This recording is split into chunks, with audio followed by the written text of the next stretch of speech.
राम मेरे प्यारे बहन भाइयों, मैं आ गई आपके सामने सुंदरकांड लेके, जिसमें कि 6 भाग हो चुके हैं। 7वां भाग अब। सुंदरकांड में रामदूत पवन पुत्र हनुमान का यशोगान किया गया है। आओ जानते हैं सुंदरकांड पाठ करने के चमत्कारी लाभ। क्या लाभ होता है सुंदरकांड सुनने से और पढ़ने से? सुंदरकांड के पाठ से भूत, पिशाच, यमराज, शनि, राहु, केतु, ग्रह, नक्षत्र आदि सभी का भय दूर हो जाता है। जीवन में किसी प्रकार की समस्या उत्पन्न होती है तो आप संकल्प लेकर लगातार सुंदरकांड का पाठ करें तो सुंदरकांड पाठ से एक नहीं बल्कि अनेक सैकड़ों समस्याओं का समाधान तुरंत मिलने लगता है। नंबर 4, श्री रामचरितमानस को रचने वाले गोस्वामी तुलसीदास जी के अनुसार हनुमान जी को जल्द प्रसन्न करने के लिए सुंदरकांड का पाठ किया जाता है। चलें अब चौपाइयों की तरफ। अब देखी मुद्रिका मनोहर, राम नाम अंकित अति सुंदर, चकित चितब मुद्री पहचानी, हरष विषाद हृदय अकुलानी। तब उन्होंने राम नाम से अंकित, किसने? सीता जी ने। जब उन्होंने राम नाम से अंकित अत्यंत सुंदर एवं मनोहर अंगूठी देखी, अंगूठी को पहचान कर सीता जी आश्चर्यचकित कर उसे देखने लगी और हर्ष यानी कि खुश होकर तथा विषाद से हृदय में अकुला उठी कि मतलब कहाँ से गिरी है, किसने दी है, कहाँ से आई, एकदम अकुला रही है। हम जीत को सके अजय रघुराई, माया ते असी रच नहीं जाई, सीता मन विचारी करे नाना, मधुर बचन बोले हनुमाना।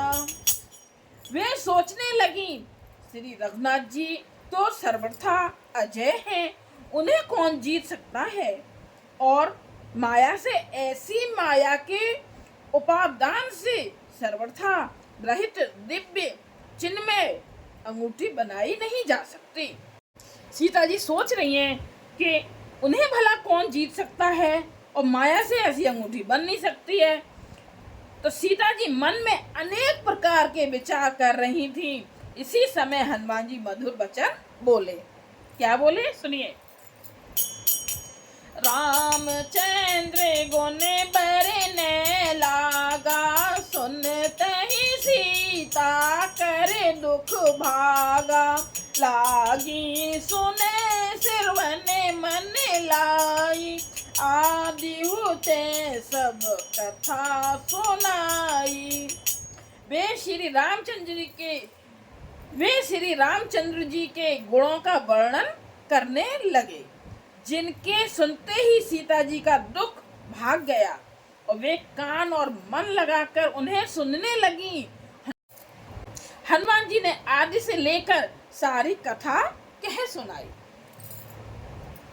श्रवणामृत जय कथा सुहाई, कई सो प्रगट होते किन भाई, तब हनुमंत निकट चल गयो, फिर बैठी मन विस्मय भयो।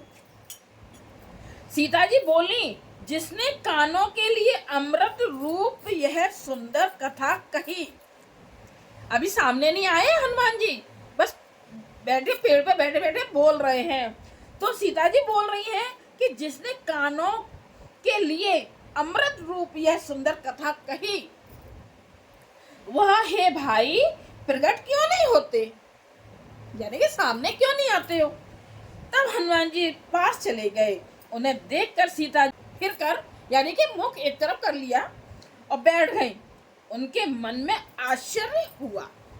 राम दूत में मातु जान की, सत्य सपति करुणा निधान की, यह मुद्रिका माँ तुम्हें आनी, दीन राम तुम कैसे दानी।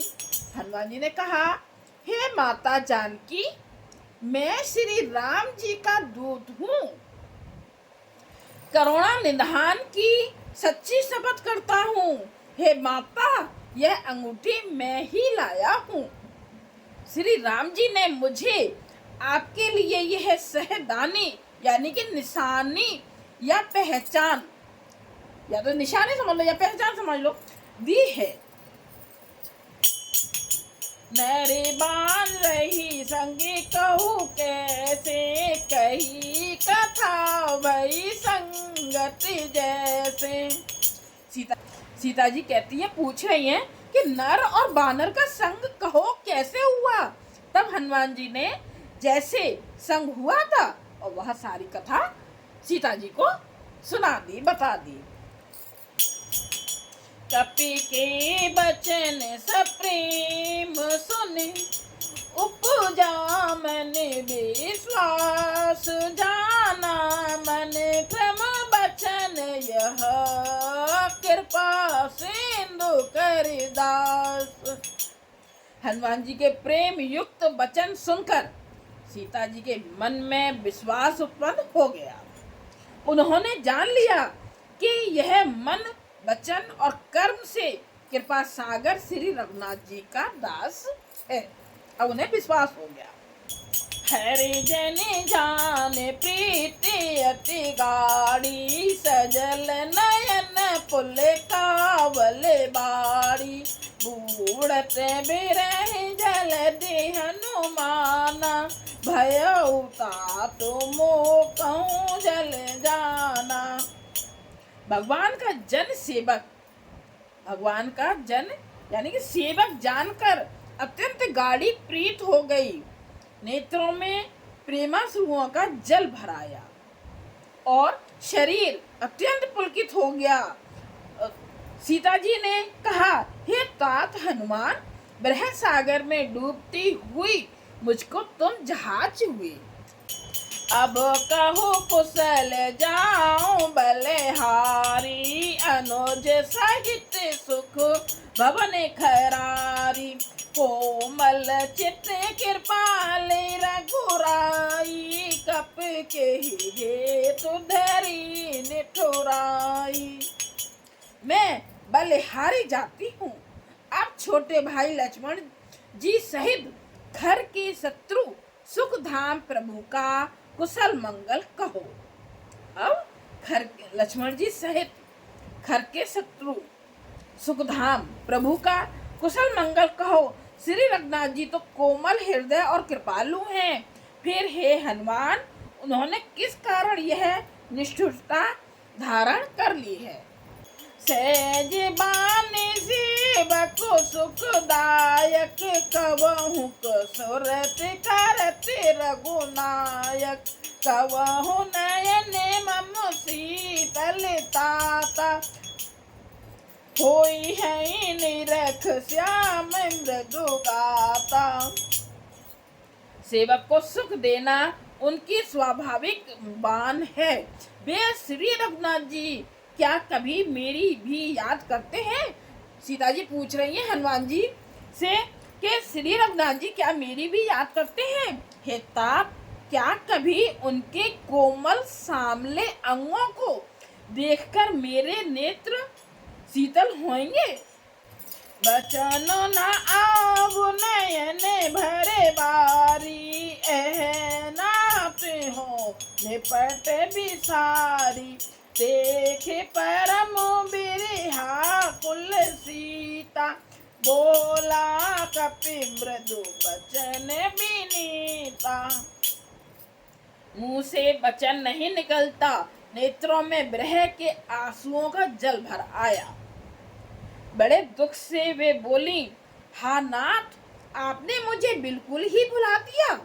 सीता जी को विरह से परम व्याकुल देखकर हनुमान जी कोमल और विनीत वचन बोले। क्या बोले, सुनिए। मातु कुशल प्रभु अनुज समेता, तब दुख दिखी सुकृपा निकेता। जन जननी मानहु जिए ऊना, तुम ते प्रेम राम के दूना। हे माता, सुंदर कृपा के धाम प्रभु भाई लक्ष्मण जी के सहित शरीर से कुशल हैं, परंतु आपके दुख से दुखी हैं। हे माता, मन में गिलानी ना मानिए, यानी कि मन छोटा करके दुख ना कीजिए। श्री रामचंद्र जी के हृदय में आपसे दूना प्रेम है। रघुपति कर संदेशु, अब सुन जननी धर धीर। अस कहे कपि गद गद भयो, भरे बिलोचन नीर। हे माता, अब धीरज धरकर श्री रघुनाथ जी का संदेश सुनिए। ऐसा कहकर हनुमान जी प्रेम से गदगद हो गए। उनके नेत्रों में प्रेमाश्रुओं का जल भर आया। ये हुआ हमारा 7वां भाग। लाइक कीजिएगा, कमेंट्स कीजिएगा और शेयर कीजिएगा। श्री रामचंद्र जी आप सब पर बहुत कृपा करेंगे। जय श्री राम।